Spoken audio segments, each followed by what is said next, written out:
현재 이 흐름을 우리가 어떻게 이해할 것인가, 그리고 기독교계에서는 또 어떻게 이 상황을 해석하고 또 활용할 것인가. 이제 이게 이슈가 돼서 그 얘기를 먼저 이제 해보려고 하는 겁니다. 일단 시간이 됐으니까 시작을 할게요. 공유가 됐죠? 공유됐나요?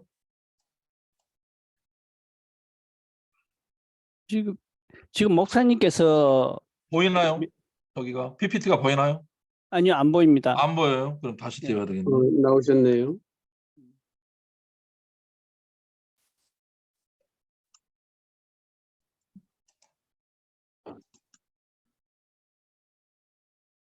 네, 이제 공유가 시작됐죠?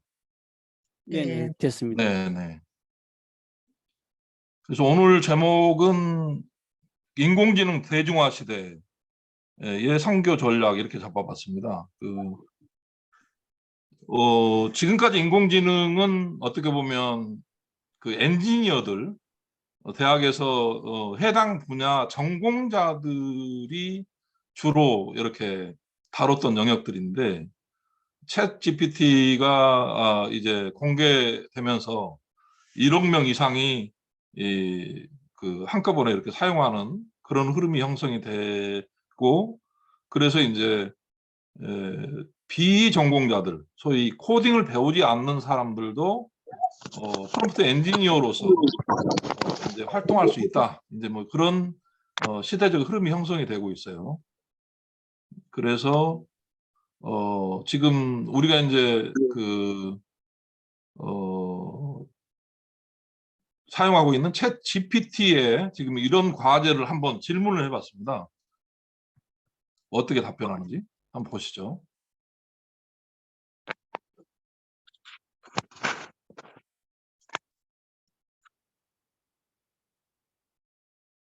코람데오 챗 GPT 모임을 하려고 해. 성경 구절 중에서 인공지능에 대한 성구를 2개만 골라줘. 이렇게 질문을 했습니다. 이 질문은 제가 최근까지는 그 빙챗을 가지고 이렇게 책을 쓰고 그랬는데, 구글 버드가 한글 서비스를 굉장히 강화하면서 빙챗보다 더 좋은 답변들이 나오고 있어요. 이렇게 답변이 나와요. 코람데오 챗 GPT 모임을 시작하려고 한다니 재밌겠네요. 인공지능에 대한 성구를 찾으시는군요.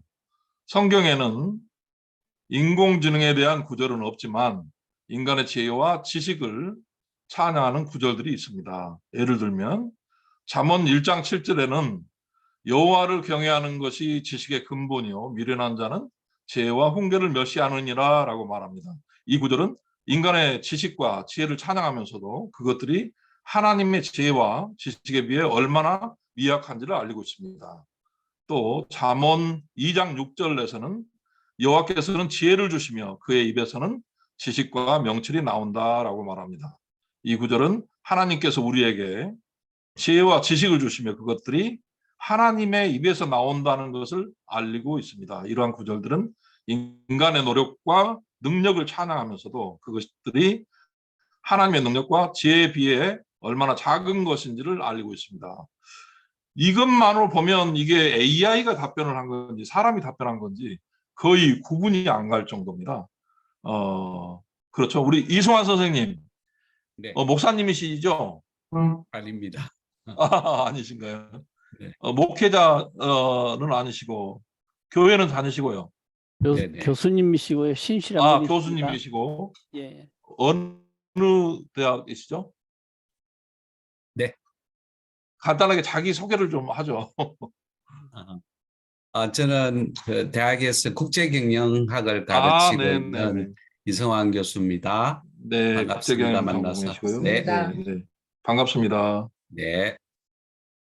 우리 이승목 선교사님도 들어오셨네요. 인사하는 김에 같이 인사를 좀 하죠. 이승목 선교사님. 분당 쪽에 계신가요? 우리 이승목 선교사님? 예, 사무실은 분당에 있고요. 집은 네. 용인에 있습니다.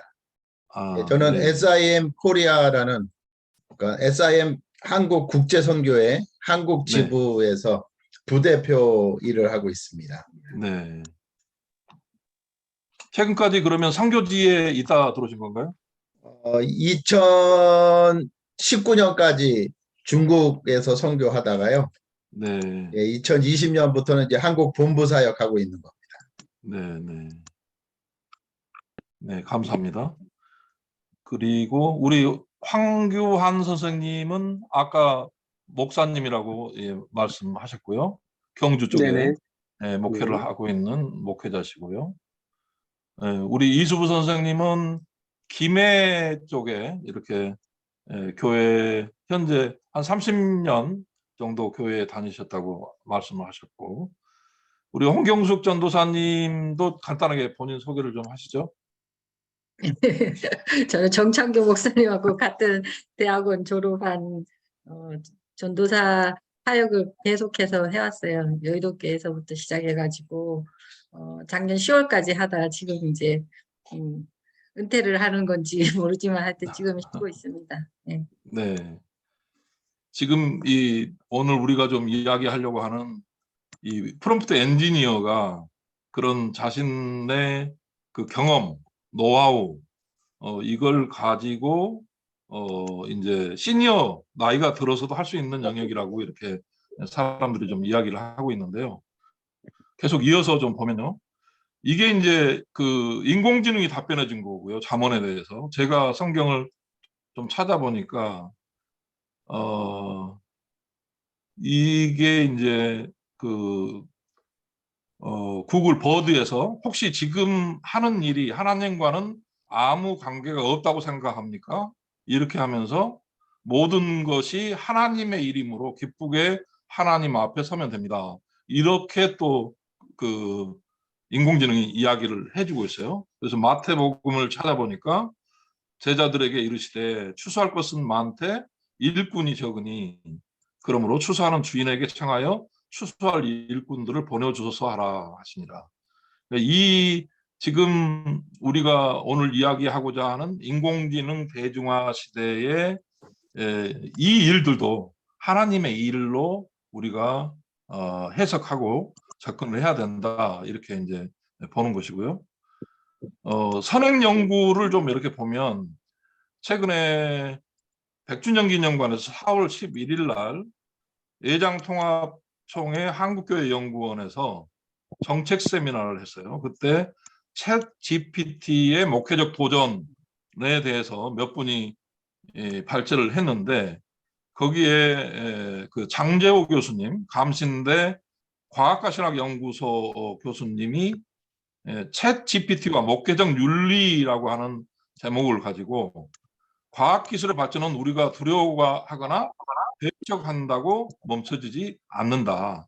배척할수록 기독교는 사회로부터 점점 고립될 것이고 사회를 향한 기독교 영향력도 점차 감소하게 될 것이다. 이렇게 이제 우려를 표하고 있으면서 동시에 기독교에서 적극적으로 목소리를 내서 윤리적 가이드라인도 제시하고 과학기술이 주는 장점도 선교에 적극적으로 활용해야 된다. 이런 선교적 시각을 제시를 했습니다. 그래서 앞으로 다가올 인공지능 시대에 복음을 효과적으로 전하기 위해 기독교계가 적극적으로 인공지능 담론에 임해야 한다. 수용할 부분은 적극적으로 수용하고 복음 전도에 지혜롭게 활용하고 우려가 되는 부분은 올바른 방향으로 나갈 수 있도록 가이드라인을 적극적으로 제시해야 한다. 이게 이제 인공지능이 괴물이 돼서는 안 되기 때문에 그거를 이제 인간과 인공지능의 이제 그 융합이라고 하는 그 시대적 현상들을 우리가 받아들이기는 하되 기독교 윤리라고 하는 관점에서 이게 그 어떤 잘못되지 않도록 또 왜곡되지 않도록 공공성을 계속 주장하는 거, 기독교 윤리적인 측면에서 그런 노력이 있어야 된다 이렇게 지금 주장을 하고 있습니다. 저도 같은 생각이고요. 제가 4월 말에 이제 창의력과 상상력이 뜬다. 그런 창의력과 상상력을 가진 사람들이 프롬프트 엔지니어로서 이제 역할을 할 수 있다. 미국에서는 이미 연봉 4억, 5억 이 정도의 프롬프트 엔지니어들이 일을 하고 있고요. 일본이나 노르웨이나 뭐 이런 데서도 이미 현업 그 활동을 하는 프롬프트 엔지니어들이 생깁니다. 지금 우리가 쓰는 이 휴대폰처럼 지구상의 인구들의 절반 정도가 인공지능을 쓰는 시대가 이렇게 만약에 오게 되면 이 프롬프트 엔지니어가 거의 모든 직장에, 모든 교회에 다 필요하게 되는 상황이 올 거다라는 이제 그렇게 그 예견을 하는 목소리들이 있습니다. 이게 이제 제가 4월 28일 날 우리 이수부 선생님이 들어왔던 그 강연이었는데 이때 30명이 신청을 하고 30명이 다 들어왔어요. 굉장히 관심이 뜨거웠어요. 그리고 이 중에 20명 정도가 후기를 다 작성을 했어요. 그래서 이 프롬프트 엔지니어로서 앞으로 활동하고 싶다. 이제 이런 뜻을 밝힌 거죠. 우리가 이제 그 지금 인공지능을 이야기하면서 이 그림이 시사하는 바가 굉장히 큰데요. 이 프롬프트 엔지니어가 8시간 동안 질문을 통해서 만든 그림입니다. 그래서 이 미국에서 유명한 그 이제 미술 대회에서 이 작품이 이 컴퓨터가 그린 것이라고 하는 것을 심사위원들이 알게 되죠. 그런데 그러면 이 그림을 그리도록 누가 명령했냐라고 하는 거를 다시 따지게 되고 그걸 사람이 했다. 프롬프트 엔지니어가 있었다. 그러면 그 사람이 이렇게 명령했던 그 행위가 일종의 창작 행위가 될 수 있다. 그래서 인간의 이런 창작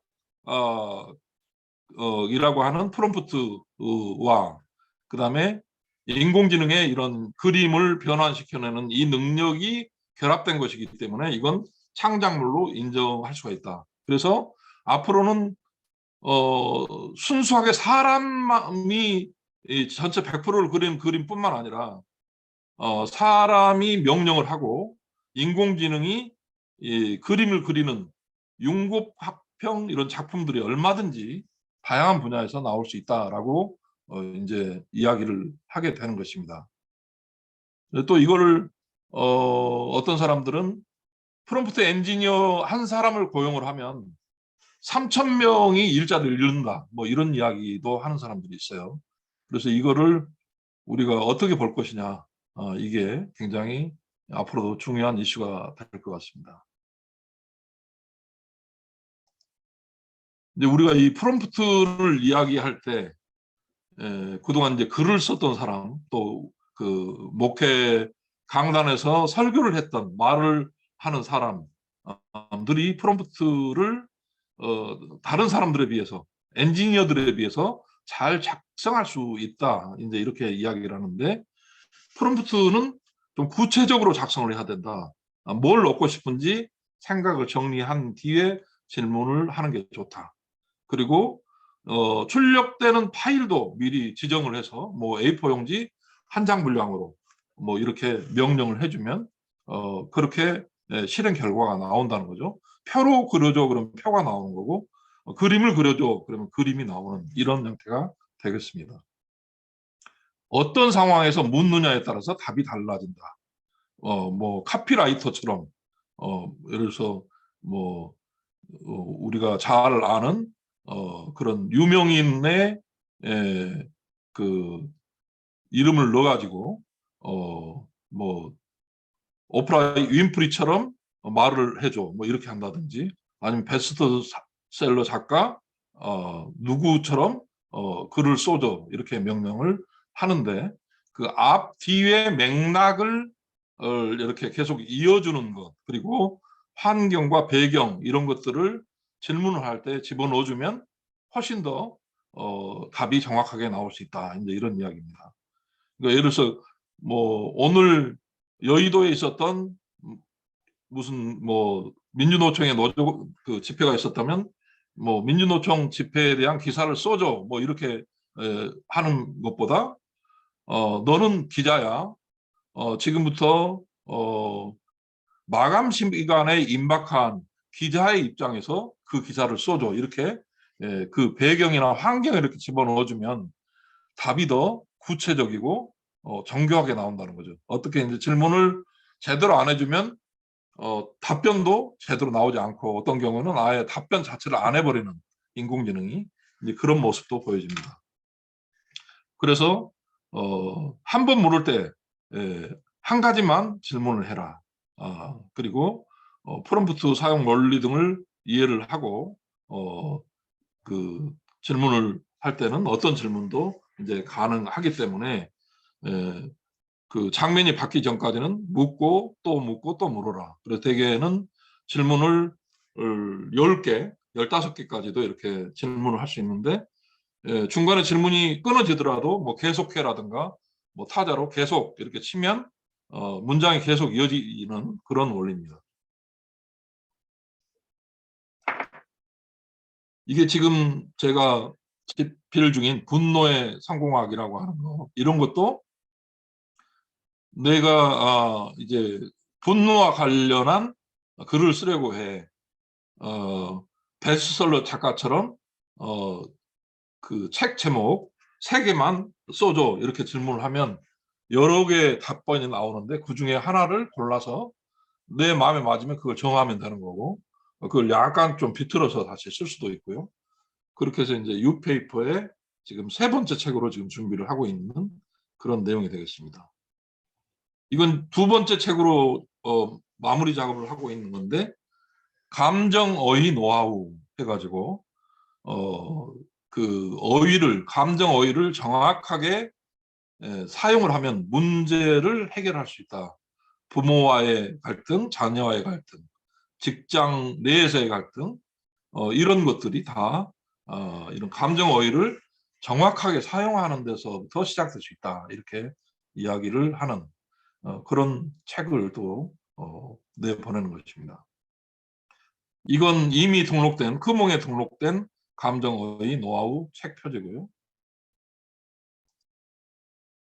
예를 들어서 이제 제가 운영하는 유튜브에는 설교 말씀도 올라가지만 소위 창조 질서에 대한 것들 혹은 세상의 흐름에 대해서 기독교적 시각으로 재해석을 해가지고 이렇게 가공해서 콘텐츠를 생산하는 그런 것들이 있는데, 아침 독서 모임에서 이제 제가 책을 읽다가 이 제2형 당뇨병 환자들이 8주 동안 탄수화물을 제한하는 그런 그 식사를 하는 것만으로 해도 정상화가 될 수 있다라고 하는 거를 의료계에서 이렇게 실험을 통해 가지고 그 결과를 밝힌 사항이 있는데, 그렇게 이제 탄수화물을 좀 줄여서 하루에 전체 그 탄수화물을 먹는 총량을 한 공기 미만으로 줄여보자.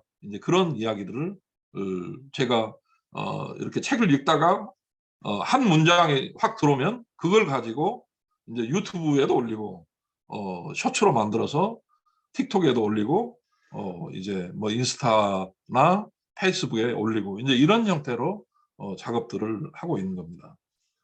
최근에 읽은 책이 일본의 이제 경기 불황이 일본이 우리보다 한 10년 앞서서 버블 붕괴가 이루어졌잖아요. 그러면서 일본의 지식인들이 그 택한 방법 중에 하나가 1인 기업이거든요. 1인 기업. 크게 뭐 사무실 유지하지 말아라. 또 직원들 많이 고용하지 말고 최소화시켜라. 그것이 저성장의 늪에서 살아남는 방법이다. 오히려 경제 규모를 줄이는 게 풍족한 삶을 살 수가 있다. 이제 이런 식의 책을 우리가 보고 한 문장을 꺼내서 그걸 가지고 이제 생각들을 조금 더 다듬어서 이게 그 책으로도 발전할 수 있고 아니면 뭐 15초짜리, 30초짜리, 1분짜리 쇼츠가 될 수도 있고 이제 그런 식으로 콘텐츠를 생산해 내게 되는 거죠. 이게 이제 크몽의 3번째 올린 책인데 왕초보 프롬프트 엔지니어 입문서라고 하는 거예요. 그러니까 제가 이 그 왕초보 프롬프트 엔지니어를 공부하면서 되게 다른 책들을 보면 이론 중심의 그런 책들인데 직접 실행해서 답변을 얻은 걸 중심으로 해가지고 정리를 해가지고 책으로 이렇게 올렸죠. 그랬더니 크몽의 책들은 되게 실용서거든요. 그래서 좀처럼 등록하는 게 만만치가 않은데 12일 만에 3권을 등록을 시켰어요. 물론 이제 그 전에 준비 과정이 좀 있었겠지만 이렇게 등록하는 글 쓰는 영역이 있고 그걸 이제 편집을 해서 형식 승인을 받는 그런 단계가 있는 거거든요. 그걸 PDF로 만들고 인쇄를 눌러서 PDF를 만들고 저작권을 표시하고 하는 그 기능을 모르다 보니까 멘토를 만나가지고 그 방법을 이제 알게 되고 그래서 하루가 걸리고 또 보니까 이걸 캡처를 해야 되는 거예요. 책을 펼쳐서 독자들에게 그 책 내용 5면 정도를 캡처를 해서 보여줘야 하는데 그 캡처하는 방법을 몰라가지고 또 하루가 또 걸린 거예요. 그것도 이제 멘토를 통해서 해결을 받고 3일 만에 이제 등록을 하고 나니까 거의 뭐 3일 내지 5일 만에 잇따라 이렇게 책들이 계속 나오게 되는 거죠. 이 중에 저는 이제 올해 안에 10권 정도 책을 쓰고 그 중에 하나가 적어도 좀 히트작이 나오면 이제 좋겠다. 이제 그런 기대를 갖고 있습니다. 이제 이게 제가 그 1월 달에 회사 이제 정년 퇴임을 하고 왕초보 블로거를 1대1로 이제 50대 여성한테 교육을 받으면서 핵심 가치라고 하는 거를 23가지 질문을 통해 가지고 그 답변을 하라는 거예요. 그래서 매일 하나씩 질문에 대한 답변을 블로그에 올렸는데 그걸 모으니까 또 이게 책이 되는 거예요. 이게 유페이퍼의 핵심 가치라고 하는 게 올라가 있습니다. 그래서 유페이퍼 가면 이게 이제 유페이퍼의 첫 번째 책이기 때문에 저를 작가로 등장시켜준 겁니다. 이 핵심 가치라는 게 23가지를 에 대한 질문에 대한 답변을 하다 보면 자기 인생의 키워드가 될 만한 핵심 단어 한 5개 정도를 이렇게 그 자기 손에 쥘 수가 있는데 그 일임기업가 쪽에서는 조력자라고 하는 거를 가장 좀 흥미있어 하더라고요. 남을 도우면서 내가 성장한다는 거죠. 그리고 남이 잘 되도록 해줘야 내가 잘 된다 이런 원리인데 그 점들이 이제 저한테도 굉장히 의미 깊게 다가왔고 그다음에 저는 이제 비영리 민간단체를 운영하고 있어서 꿈꾸는 마을이라고 이제 요즘 그 시대적인 그 과제가 투명성이거든요. 투명하게 경영을 해야 된다. 그래서 이제 투명성에 대한 거 그리고 이런 일들을 지속 가능한 방법으로 해야 된다라고 해서 지속 가능성 이런 그리고 이런 일들을 하면 좀 몰입을 해야 되지 않느냐 그래서 몰입 뭐 이런 몇 가지를 저는 이제 제가 인생에 중요한 그 키워드로 이제 가지고 가겠다라고 하는 그 과정을 제가 이제 어린 시절에 뭐 상처 이런 것들을 또 어떻게 극복하고 그러니까 사람들은 내가 뭐 잘 살았다라는 이런 것에 대해서 이렇게 반응하는 게 아니라 힘들게 살았는데 그걸 극복했다라고 하는 이 부분에 오히려 더 많이 관심들을 갖기 때문에 책을 쓸 때도 이제 그런 점에 내 입장도 중요하지만 독자 입장에서 이런 스토리에 대해서 어떻게 반응할지를 보면서 전개를 하는 거죠. 이게 예전에 우리가 나는 뭐 글을 못 써, 나는 그림을 못 그려 이러는데 요즘은 이 빙챗에 들어가 가지고 청년들의 창업에 대한 책을 쓰려고 해. 그 창업에 대한 이야기를 쓸 수 있도록 그림을 그려줘 이렇게 질문을 하면 이렇게 그림을 한 3분 만에 다 뚝딱 그려주는 거예요. 이것도 한 장만 그려주는 게 아니라 4컷 정도가 나옵니다. 그러면 그 중에 하나를 표지로 쓸 수도 있고 아니면 이제 본문에 이렇게 적용해서 쓸 수도 있게 되는 거죠. 이게 이제 그 책 안에 있는 것을 스캔해서 이제 크몽행 시스템에 올린 건데요. 사람들이 그러죠. 아니 뚝딱 그렇게 뭐 이렇게 하룻밤 만에 책을 만들고 이틀밤 만에 책을 만들고 그러면 그걸 다 그 다른 데서 짜집기 한 거 아니냐, 이제 이런 식의 그 의혹을 제기할 수가 있는데, 그렇지 않다 이렇게 보여주는 거죠. 내가 선택한 분야에서 고객에게 도움이 될 만한 교훈은 무엇인가? 이게 이제 23가지 질문 중에 하나인데, 취업이 어려운 발달장애인들이 문화예술 분야에서 자신의 재능을 발견해 예술가로 활동하도록 음악 분야와 미술 분야의 롤 모델을 만드는 것이 가장 큰 자랑거리다.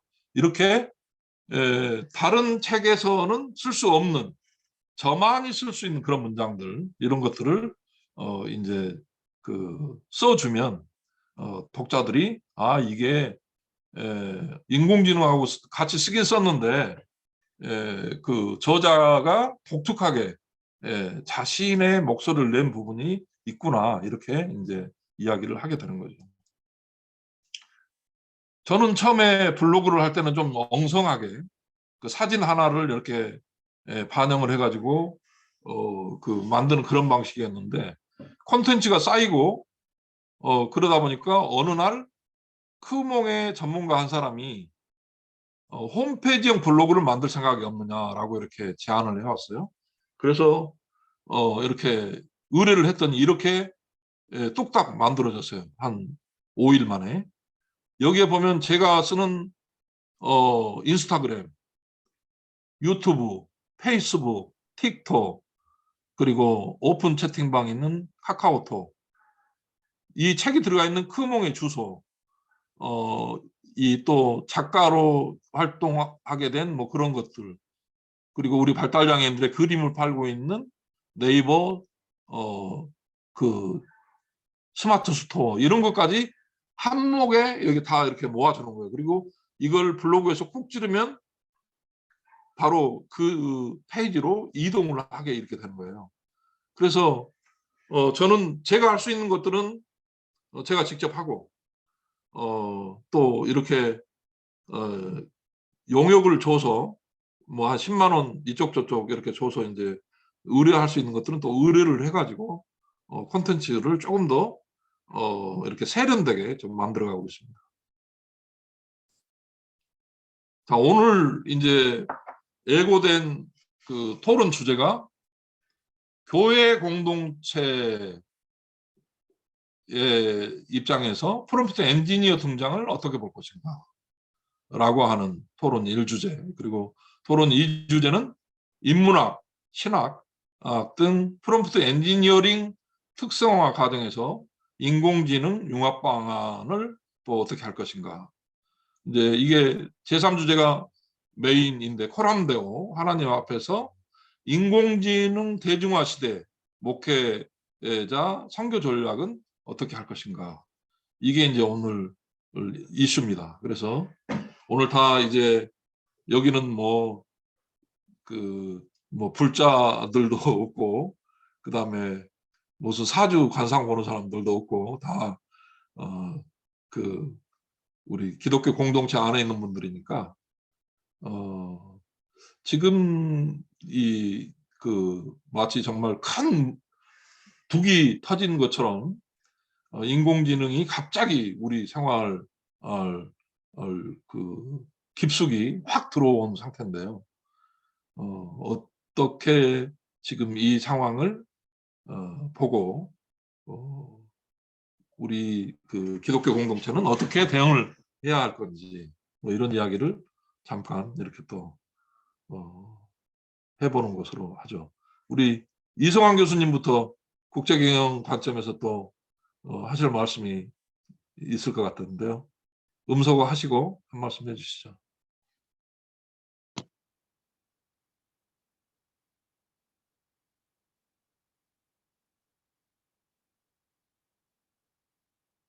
음소거 해제하시고. 네. 평소에 이 분야에 좀 관심이 있으셨죠? 인공지능이라고 하는 거. 음소거 해제하시고 이 교수님.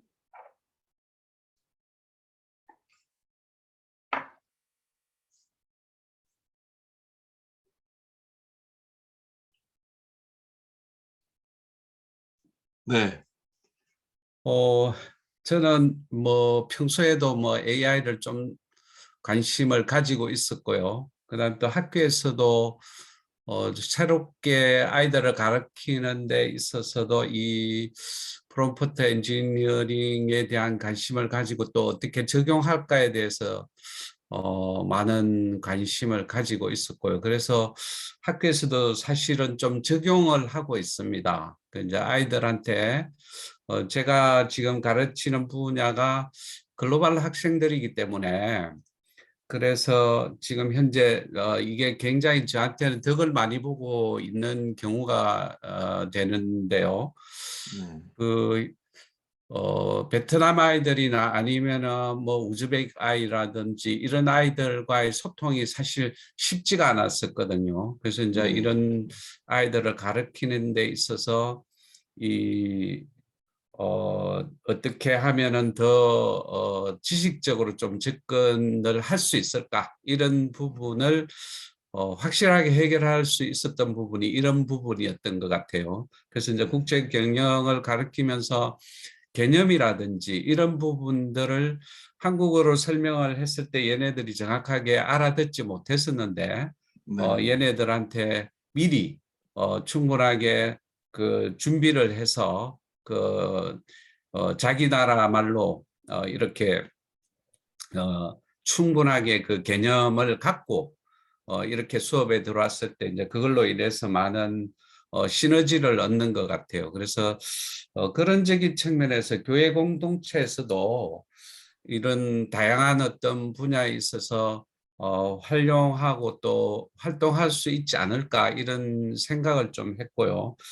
그런 부분들이 우리가 지금 생각하고 있는 것들이 아까 말씀하신 것 중에서 이 확실하게 이 가지고 있는 정체성에 대해서 흔들리지 않으면서 어떻게 하면은 뭐 전도라든지 선교 전략이라든지 또 목회 전략이라든지 이런 부분들이 이어져야 될 텐데 사실은 학교에서는 상당하게 뭐 이거를 부정적으로 보는 시각도 많아요. 뭐 창의적이냐 아니면은 또 이게 뭐 또 또 이상의 우리가 서치해서 들어오는 것들이 우리가 알지 못하는 것들 그런 자료들이 검증되지 않는 자료 이런 것들이 또 많이 나오고 있으니까 그런 부분에 대해서 어떻게 지금 이 프롬프트를 가지고 미리 움직이시는 정창교 강사님이나 이러신 분들이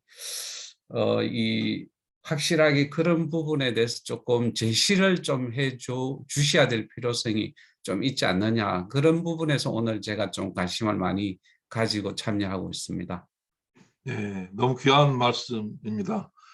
실제로 이 인공지능이 지금까지하고 좀 다르게 상상력이 인간처럼 상상을 하고 어떻게 보면 약간 거짓말도 하는 거예요. 근데 그게 이제 챗 GPT의 약점인데 빙챗의 경우는 그 주석을 달아줘요. 이 말은 어디서 가져왔다. 이 자료는 어디서 왔다. 뭐 인터넷이면 어디 뭐 무슨 뭐 정신의학과의 홈페이지에서 가져왔다. 어느 교수가 쓴 블로그에서 가져왔다. 그러니까 도서관 것뿐만 아니라 모든 인터넷에 올라온 것까지도 다 이렇게 따와요. 그러니까 출처가 있기 때문에 원문을 가서 보는 거죠. 원문을 가서 보면 이거를 인용할 만한 가치가 있는 거다. 아니면 이거는 가짜 뉴스다. 이런 거가 금방 구분이 되는 거죠. 그래서 이제 빙챗의 강점이 챗 GPT의 경우는 그걸 구분해내는 게 너무 어려운 거예요. 이게 원문이 어디에서 가져온 건데 하고 질문을 던지면 인공지능 자체도 20% 정도밖에 맞추지를 못한다는 거예요. 그러니까 이게 다 그냥 섞여 있으면 어떤 게 참이고 어떤 게 거짓인지를 구분해낼 수가 없는데 빙챗은 그 출처를 알려줌으로 해가지고 우리가 가짜 뉴스에 속지 않을 수 있는 이제 그런 점들이 있다는 것이고, 실제로 이제 이 우즈베키스탄이나 이런 베트남이나 이런 소위 이주 여성들, 또 일하러 오는 근로자들, 뭐 이런 분들과 이제 소통하는 방법이 요즘은 통번역기가 너무 잘 돼 있어가지고 딤풀 번역기라는 게 있어요. 딤풀. 그게 이제 독일에서 만든 번역기인데, 요즘 학원과 청년들한테는 이미 딤플이 최고다. 이건 거의 사람처럼 바꿔준다 해가지고 그 학생들에게 그 딤플이라고 하는 번역기를 알려주면 거의 이제 교수님이 어떤 과제물을 제시를 하면 거기에 대한 본문과 바로 자기 나라 말로 실시간으로 바꿔줘서 그것을 가지고 이제 1분 영상이나 이렇게 만들어서 자기 나라 뭐 우즈베키스탄 공동체에다가 올리게 되면 그쪽에서도 조회수가 나올 수가 있고 이제 그런 거죠. 이제 그런 시도들이 굉장히 좀 필요하다고 생각을 합니다. 우리 황 목사님 마이크 켜고 한 말씀 해주시죠. 예, 강의 잘 들었고요. 예. 이제 기독교계에서 이 인공지능 챗봇이 나오면서 가장 우려가 되는 것이 아마도 오래전 컴퓨터가 나왔을 때 일부 보수주의적인 사람들이 컴퓨터가 666이다 뭐 이런 식으로 얘기를 했었는데, 지금 그런 분들이 인공지능이 나옴으로써 그 컴퓨터 이상의 어떠한 사단적인 이러한 인간을 지배하는 이런 우려를 이제 가지고 멀리하는 경우들이 있지 않을까라는 생각을 좀 해봅니다. 물론 제가 그렇다고 생각하는 건 아니고, 저는 이제 뭐 늘 항상 이 어떤 챗봇이든 인공지능 컴퓨터든 이러한 것들이 어떤 무생물이죠. 어떻게 보면은.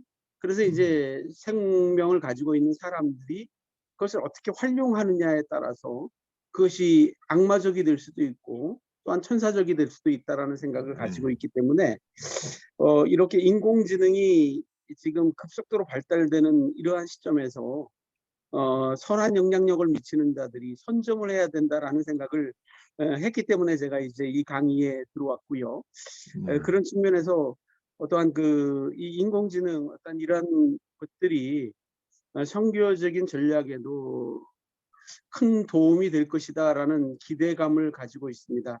반면에 이제 우려감이 있다면 어떻게 보면 이제 기우라고 말할 수 있겠지만은 좀 목회자들이 좀 이렇게 뭐랄까요, 바쁘신 분들이겠죠. 바쁘신 네. 분들이 이런 것들을 이용함으로써 본인들이 이렇게 깊이 영성을 가지고 성경을 연구해야 하는 그러한 시간들을 이렇게 좀 적어지지 않을까라는 우려들, 이러한 것들이 좀 이제 우려가 되는 입장이고, 물론 이제 뭐 인공지능을 통해서 설교가 작성이 된다 할지라도 그것이 이제 목회자를 통해서 전파가 되어질 때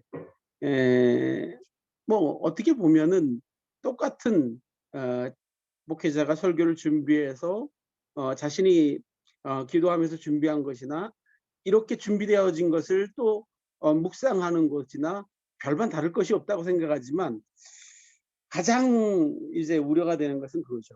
목회자들의 나태해짐, 게을러짐, 이런 것들이라고 생각해 봅니다.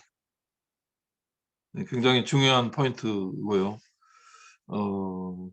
이게 목회자들이 인공지능한테 설교문을 맡겨버리면 안 되겠죠. 영성에 대한 권위는 사실은 얼만큼 깊이 있게 성경을 또 해석해서 목말라 하는 제자들에게 또 사람들에게 말씀을 증언하느냐가 뭐 목회자들이 존재하는 이유인데, 그 부분을 인공지능한테 맡겨 가지고는 자기 스스로 자기 존재감을 무너뜨리는 결과밖에 안 된다는 생각이 좀 들기 합니다. 어쨌든 그거를 이게 이제 특히 오늘 이성환 교수님처럼 국제경영을 하시는 분들이 이렇게 참여해서 너무 좋고요. 이게 그 인공지능 전공자들조차도 이게 악마적으로 이용돼서는 안 된다. 그거를 위해서 우리 뭐 기독교 같은 경우는 기독교 윤리적인 측면으로 접근을 해야 되고 뭐 또 이런 그 전공하는 인공지능 연구자들도 그것이 인간의 그런 어떤 상상력이나 창의력이나 이런 것들이 존중받는 풍토가 확산되는 것은 의미가 있지만 인간이 통제 불가능한 상태로 인공지능이 발전을 해버리면 그건 누구도 책임을 질 수 없는 상황이 되기 때문에 특히 윤리적인 측면에서는 엄격하게 국제사회가 합의를 해야 된다라는 이런 요구들을 하고 있어요. 그래서 이제 그런 측면에서 범세계적인 기독교가 연대하는 것 이것도 굉장히 큰 흐름일 거고요. 국내적으로도 그런 세계적인 흐름을 소개하고 공유하고 논의하고 하는 그런 움직임은 계속 있어야 될 것이라고 생각을 합니다. 우리 이승복 목사님, 선교사님 가장 할 일이 많으실 것 같기도 한데요. 어떻습니까? 저는 뭐 왕초보 중에 왕초보라서요. 그냥 뭐 뉴스로만 지금 뭐 그냥 이렇게 뉴스거리가 되는 것들만 기사로 좀 접해서 제가 실질적으로 사용을 안 해봤기 때문에 네. 뭐 이렇다 저렇다 지금 제가 말할 수 있는 사항은 아니고요. 예, 그래서 지금 이제 이번 계기를 통해서 내가 직접 한번 사용해 보고, 그렇죠. 예, 그래서 뭐가 문제가 될 것 같은지, 네. 예, 그런 것들을 좀 이제 좀 배워가면서, 네. 뭐 아무것도 모르는 사람이 뭐 누가 카더라 가지고는 말을 하는 거는 내가 좀 직접 아닌, 해봐야죠. 예, 직접 해봐야 될 것 같아서. 네. 그래서 그런 면에서 좀 도움을 좀 받고 싶고, 네. 예, 그래서 실질적으로 AI가 뭐 몇 가지 뭐 답들 뭐 이렇게 올려놓은 것들을 보면서, 예, 그것들은 뭐 어떻게 질문을 하느냐, 아까 이제 말씀하셨던 네. 것처럼 네. 어떻게 질문을 잘 이끌어 가느냐, 그런 사용자의 문제지, 네. 뭐 AI 프로그램 자체의 문제는 아닌 것 같은데, 그렇죠. 그래서 일단 그런 것들을 또 어떻게 잘 활용하고 또 그런 것들을 좋은 결과물을 도출할 수 있는 그런 선한 것들을 배우고 익혀나가면 좋지 않겠나라는 생각입니다. 네. 그래서 이제 오늘 모이신 분들도 이렇게 본인이 질문을 해왔더니 이런 게 나왔는데, 야, 이건 좋다.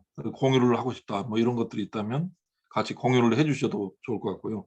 아, 이거는 내가 생각했던 것보다 굉장히 나쁜 사례다. 뭐 이런 것들은 또 우리가 또 그 AI의 또 다른 측면이기 때문에 그런 것들도 같이 짚어보는 그런 게 의미 있을 것 같습니다. 그 실제로 그 우리가 이제 합의할 수 있는 내용들 중에서 AI가 내 친구처럼 또 내 비서처럼 그 역할을 한다. 절대 나를 지배할 수는 없다. 인간을 지배할 수는 없다. AI가. 이제 그런 거에 대해서는 대체적인 합의가 이루어지는 것 같습니다. 그런데 그 우리가 AI를 그 사용하면서 그 사용자 입장에서 그걸 빅데이터라고 하는 거대한 도서관과 인류 5천 년 역사가 다 담겨 있는 거잖아요. 도서관에 있는 모든 책이 다 입력이 되어 있고 심지어 뭐 판결문 같은 경우도 법원에서는 공개를 안 하는데 이미 다 AI가 학습을 다 해놓은 상태란 말이죠. 그런 것들을 뭐 어떤 판결문에 대한 걸 요약을 해달라든지 뭐 이런 것들은 요약해줘 한마디만 던져도 금방 이렇게 답을 찾아낼 수 있기 때문에 예전에 우리가 판결문을 일일이 뒤졌던 그런 수고를 안 해도 되는 굉장히 편한 시대가 온 것은 분명한 것 같아요. 그렇지만 그 빅데이터를 활용하는 그 능력에 대해서는 우리가 훈련을 통해 가지고 10번 질문할 걸 한 2번 던져서 내가 원하는 답을 바로 구할 수 있게 된다면 충분히 비서로서의 역할도 가능할 것이라고 이렇게 생각이 듭니다. 우리 오늘 홍일점 홍경숙 전도사님 어떻게 보셨습니까? 인공지능. 따님들이 핸드폰 가지고 거의 생활하잖아요. 그렇죠? 네. 근데 앞으로는 이제 핸드폰처럼 인공지능을 가지고 생활을 하게 될 거라는 이제 예측인데 어떻습니까? 저도 그챗 GPT. 예, GPT로 영어 공부를 하면 효과가 좋다는 그런 얘기가 있어서 좀 이제 깔아가지고 좀 해보기도 하고 또 이제 저는 블로그를 하거든요. 그래서 좀 책을 많이 읽는 편인데 그 책에 대해서 이제 좀 토론을 하고 싶어서 이렇게 네. 해봤더니 이렇게 전혀 그러니까 언론인 중에서 이제 존경받는 이영희 선생님 있잖아요. 예, 그 선생님 네. 대해서 좀 이렇게 얘기를 나누고 싶었는데 계속 못 알아듣고 디자이너 이영희 선생님을 계속 얘기하더라고요. 그래서 이거 말귀를 못 알아들을 때가 있구나 싶어가지고 그랬고 근데 이제 또 여행 같은 거 이제 준비하면서 또 사용을 해보니까 굉장히 정확하게 뭐 날짜나 또 뭐 위치나 그 물가 그런 거 굉장히 잘 알려주더라고요. 그래서 좀 도움이 되는 것들 많은데 이제 그 설교 문제가 저는 이제 이 그 표절 문제하고 뭐 연관돼 가지고 이제 설교하기가 너무 그러니까 설교를 쓰기가 너무 쉬워질 거라는 그런 얘기를 이제 그 전에 들은 적이 있었거든요. 근데 제가 실제로 이렇게 사용해 보니까 그런 문제들은 그렇게 걱정하지 않아도 되지 않을까. 그러니까 생각보다는 모르겠어요. 제가 아직 이거 GPT를 잘 사용을 못해서 그런 건지 모르겠지만 좀 멍청한 부분도 있는 것 같고, 예, 그래서 그런 부분은 생각만큼 그렇게 걱정하지 않아도 되지 않을까 싶고, 어쨌든 이제 저는 신앙적인 측면에서는 하나님께서 인간을 특별하게 이제 하나님 형상대로 만들었기 때문에 인공지능이 아무리 발전해도 이제 인간의 그러한 하나님이 만드신 고유한 속성이나 특성을 침해할 수는 절대 없다고 생각이 들고요. 그리고 하나님과의 관계에서도 인공지능 우리가 보통 이제 그 인간관을 이제 기독교 교리로서 배울 때 동물하고 인간은 하나님이 완전히 다르게 만들었다. 그 이야기를 굉장히 강조를 하잖아요. 동물은 하나님 찬양할 수 없고 하나님과 교통할 수 없다고 그런 얘기를 하는데 인공지능도 그런 면에서 인간과는 확연하게 구별이 되기 때문에 신앙적으로 뭐 흔들리고 뭐 그런 건 없을 거라고 이렇게 생각이 들더라고요. 그 대신에 그렇지만 이제 이 인공지능을 활용해서 하는 여러 가지 것들 이제 그 뭐 독거노인들이 그 친구처럼 이렇게 지낼 수 있도록 로봇을 개발해가지고 이렇게 하는 게 좀 많이 상용화돼 있더라고요. 그런 네. 부분에서는 굉장히 활용도도 높고 교회에서도 이 GPT의 도움을 받아서 뭔가 인공지능을 활용한 뭔가를 하면은 성도들한테도 많은 유익도 될 수 있을 거라고 생각이 들더라고요. 처음에는 많이 좀 걱정되는 면들이 많았는데 그것보다는 잘 활용을 하면은 신앙에도 많이 도움될 수 있을 거라고 생각이 들더라고요. 네, 감사합니다. 여행지 뭐 예를 들어서 여수에 3박 4일 여행을 가려고 해.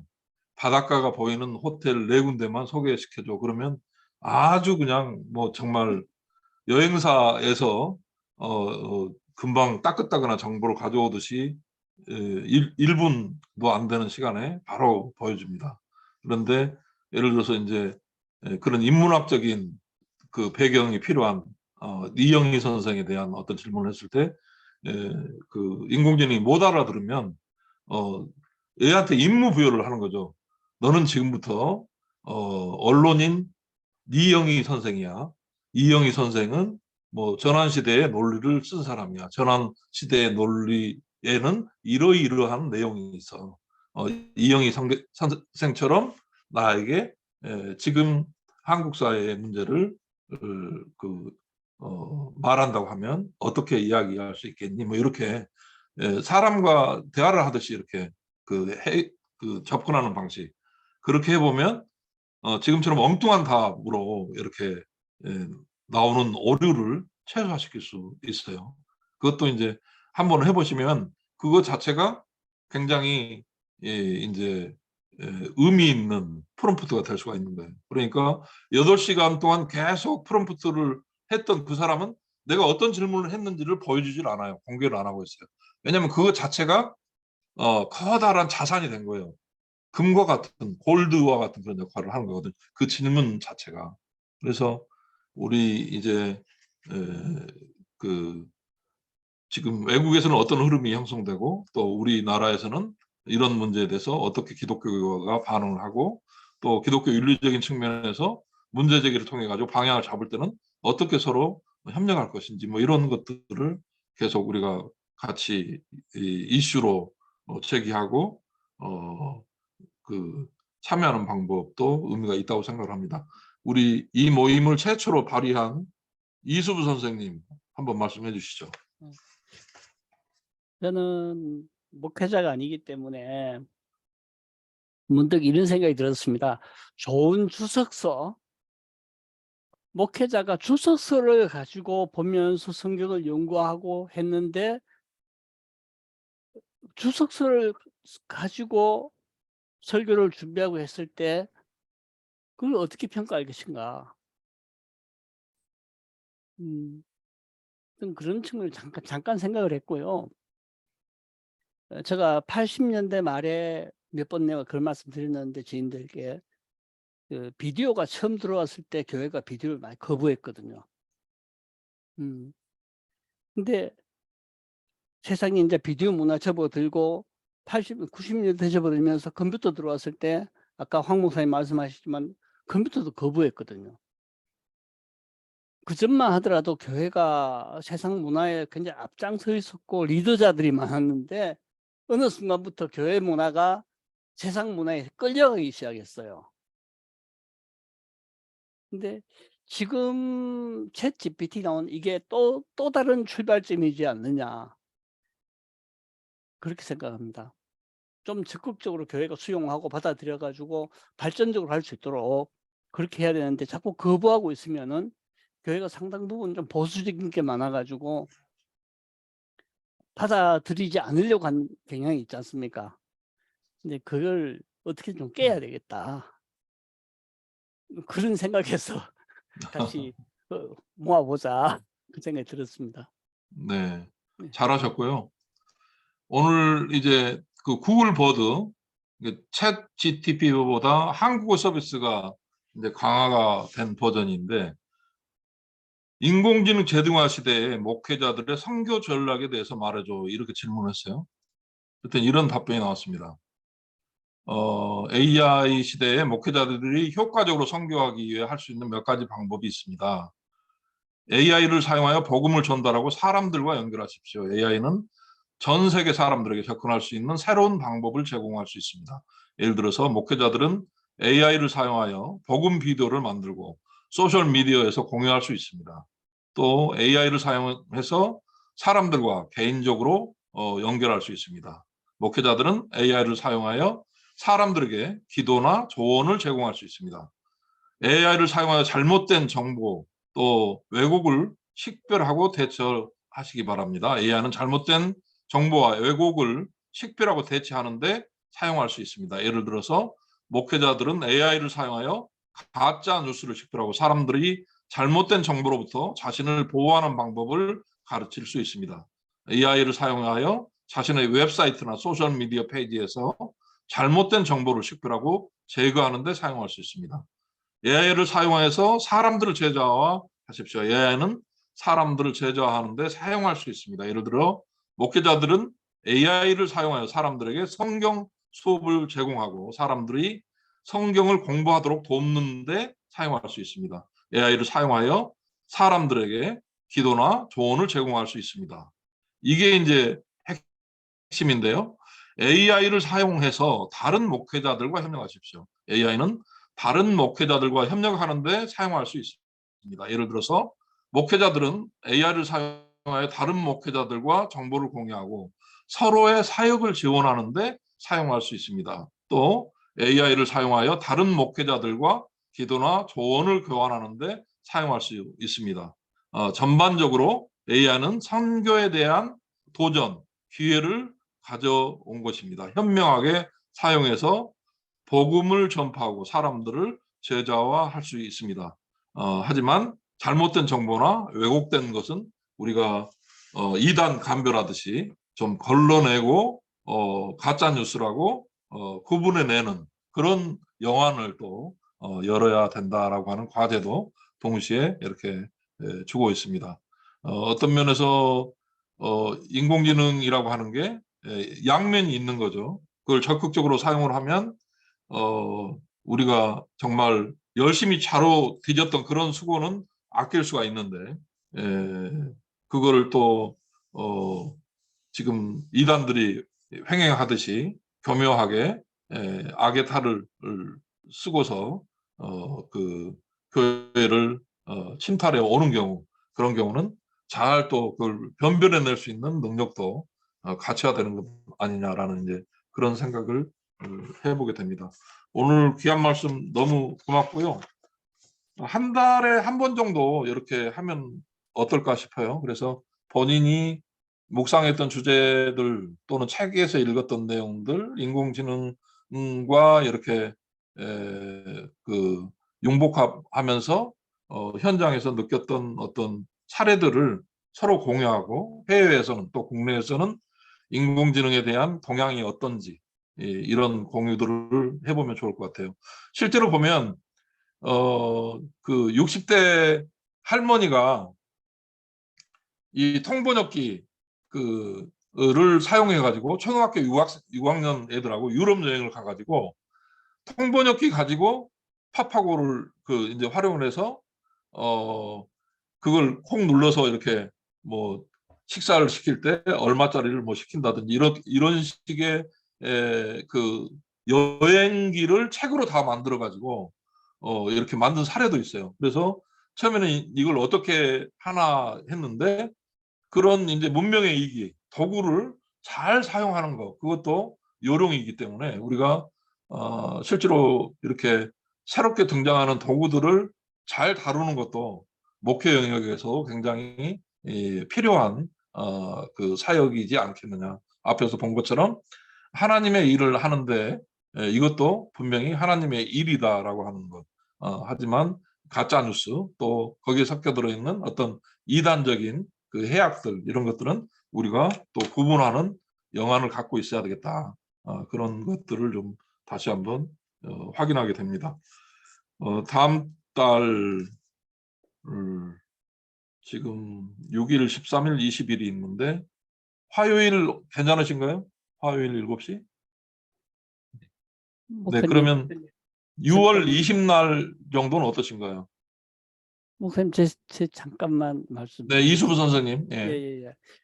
그 지금 목사님께서는 챗GPT에 익숙하시고 한데 전혀 또 접근하지 못하고 계신 분들도 많이 계실 거거든요. 그러니까 이제 그런 왕초보들을 위한 프로그램을 언제든지 또 할 수 있습니다. 예. 그걸 당분간은 한 일주일에 한 번 정도씩 진행할 수 있으면 참 좋겠다.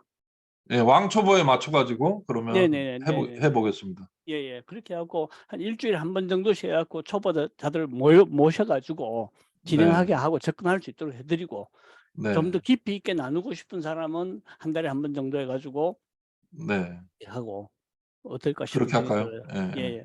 그리고 그러면 한 이제 가지, 지금 이제 그 비기독교인들까지 합친 거는 그냥 그것대로 그냥 비기독교인은 가고, 제외하고요.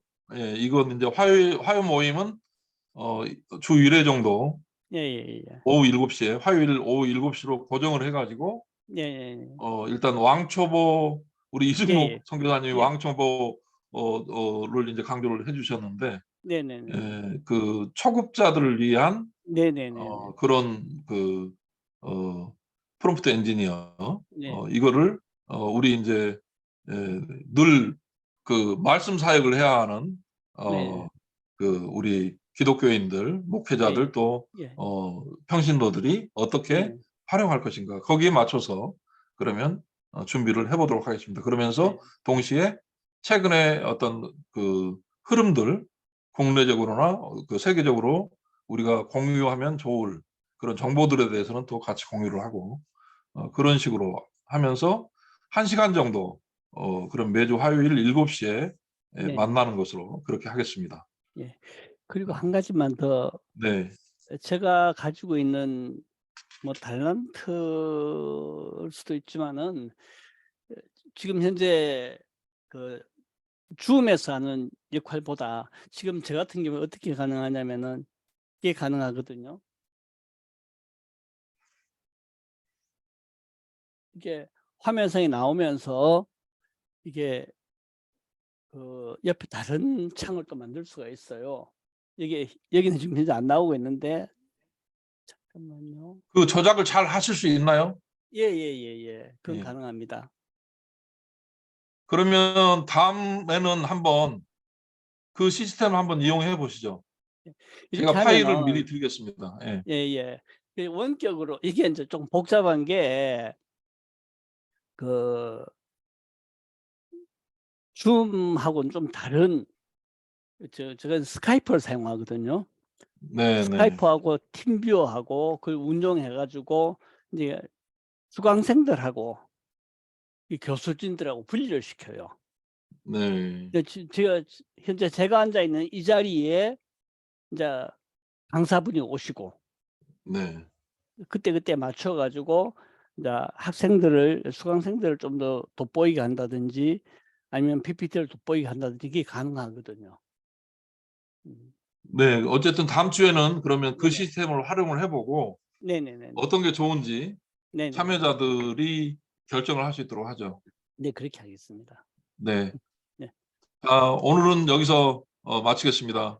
다음 주에 뵙겠습니다. 네, 감사합니다. 감사합니다. 수고하셨습니다. 수고하셨습니다. 수고하셨습니다. 네. 안녕히 계세요. 네, 수고하셨습니다.